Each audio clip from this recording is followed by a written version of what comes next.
Hello everyone, welcome to English session.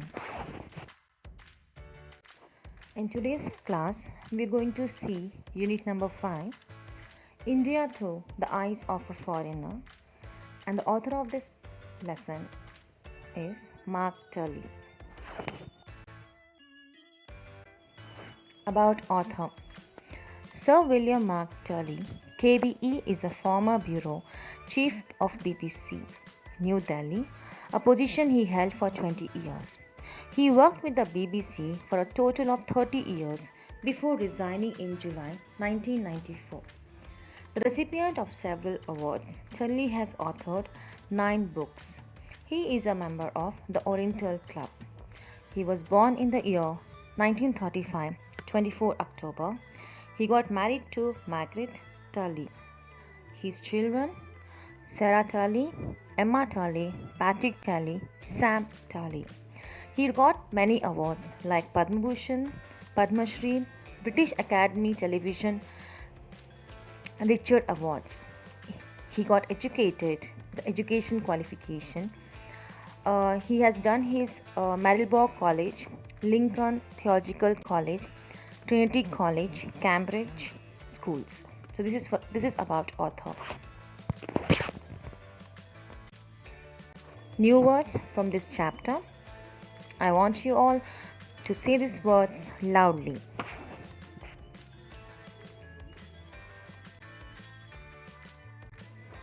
Introduction. The lesson India through the eyes of foreigner is a short account by British Indian radio journalist Mark Tully. Mark Tully was with the British Broadcasting Company, that is BBC, until he resigned in the year 1994. In this short account of his experiences in India, Mark tells us why he likes India and Indians very much. He vividly gives us the imagery of India, natural beauty and diversity of India's social, religion and cultural activities. First paragraph. I soon realized that it was not going to be difficult to get involved in India. From day one, I was surrounded by friends. The friends my predecessors introduced me to the staff of All India Radio, the member of the press club, and my new neighbors. Many are still good friends. It's through them that I have become involved in their country.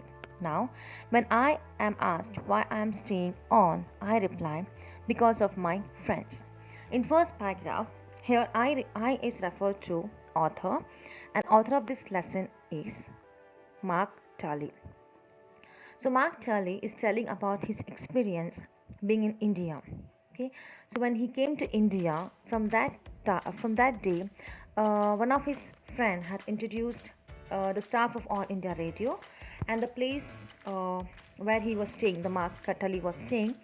The staff were also also the neighbor for this Mark Tully, and he said that many of them were my good friends, and right now also I have so many good friends from India. And so when somebody asked him, why are you in this country for so long, or what makes you to be in this country for so long, so he just gave an answer, because of my friends. So you can see a picture here, the Mark Tully towards your left side, and the right side it's a BBC radio staff. Second paragraph. That of course is only a part of the truth. I am drawn to India by its beauty, particularly its natural beauty. Recently, I was beside a campfire in the Great Himalayan National Park watching the snow covered mountains glitter in the sunset. A week later, I was in Kerala in the extreme south, sitting in my bathing trunk, looking out over the Arabian Sea at the sun slide like a great red dome below the horizon. So now he says that that's the one part that I'm in India because of the people who are my friends right now. But there's one more reason that why I am in India, because of its beauty, its natural beauty. And he shared his experience. He says that when I was in Himalaya, in a great Himalaya for a week, so there I saw, what did he see? He saw The mountains were there, and it was totally covered with the snow, and it was glittering. Glittering is it was shining when it's what when the sun was going down. And he says that he was also in a Kerala, and he was sitting in his bathing trunk and was looking outside through the Arabian Sea, and he can see a red dome, that is the sun, which was again going down. That was the sunset. And he says that both the scene made me uh, feel awesome, and that's why I am still in this India.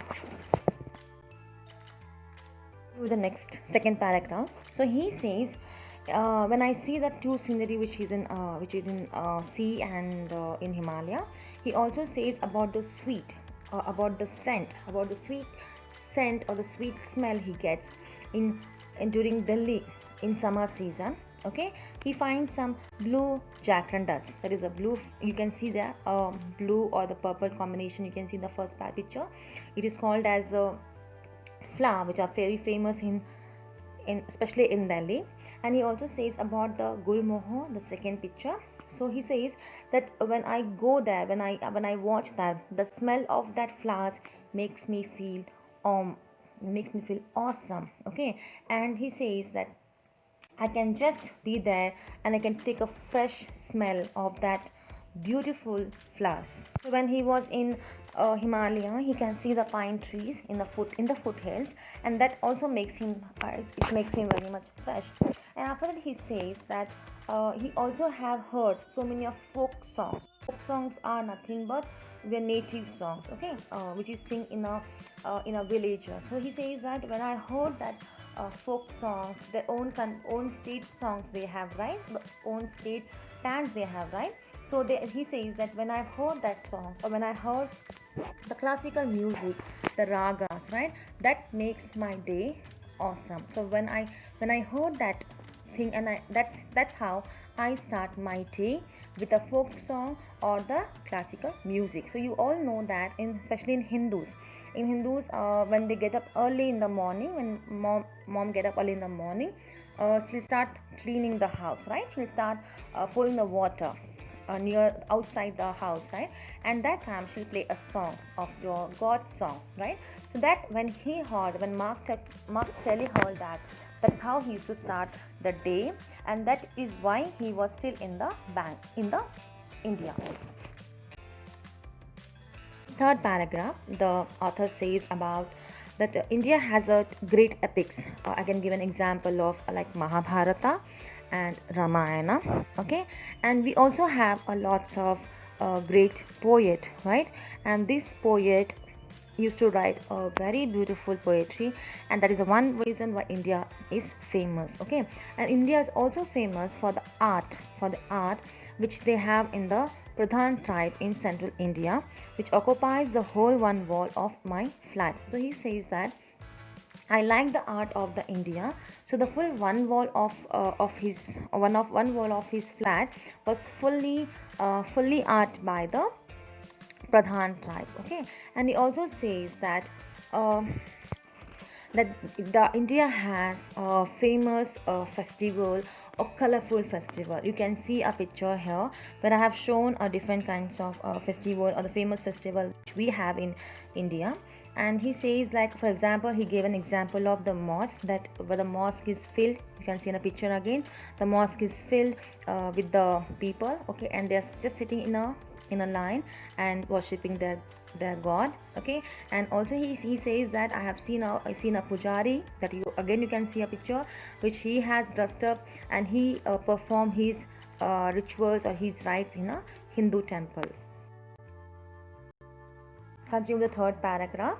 He says also about the golden temple and Sikh people. So he says that he likes the sound of the priest when they sing the Sikh scriptures, okay, and they are near to the sacred tank that is near the golden temple, so this which is the great monument of India. So he says that he likes all kinds of religions which we follow in India. In the next paragraph, the author says about that that nobody can be disappointed by visiting the Taj Mahal or the forts of Rajasthan. That means if you go to Taj Mahal or if you go to Rajasthan, you will never be disappointed. Why the author says this? Because author says that is because of the food which is served in different states. So when you are in Delhi or when you are in uh, Taj Mahal areas, right? So in Taj Mahal on the Agra or the north side, they will serve you the parathas, which you can see a picture again here. The cooked, which is a fresh cooked parathas for the breakfast. Open air dhabas. So all dhabas or the restaurant dhabas are open air dhabas where you have the just do a setup of restaurant in the open air, and restaurant the hotel, right?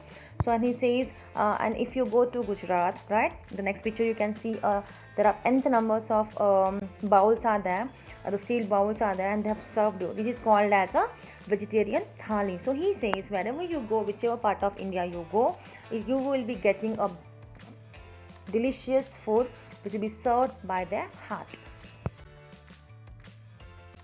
In the fourth paragraph, the poet says, he admits that all these things compel him to stay in India. He is apologetic and admits that he is not a poet to give an apt description of India. Only a poet can describe what India means to him. Most foreigners like him believe that India and Indians are unique. He is grateful to India and Indians for being accepted as one of themselves. So in this class we have learned about India through the eyes of foreigner, that is Mark Turley. So he shared his experience being in India. He shared his experience, what kind of people he met, what are the things, which is the places he loved almost, what kind of food he loved. So he described he described in this particular lesson. So that's for the day. Have a good day.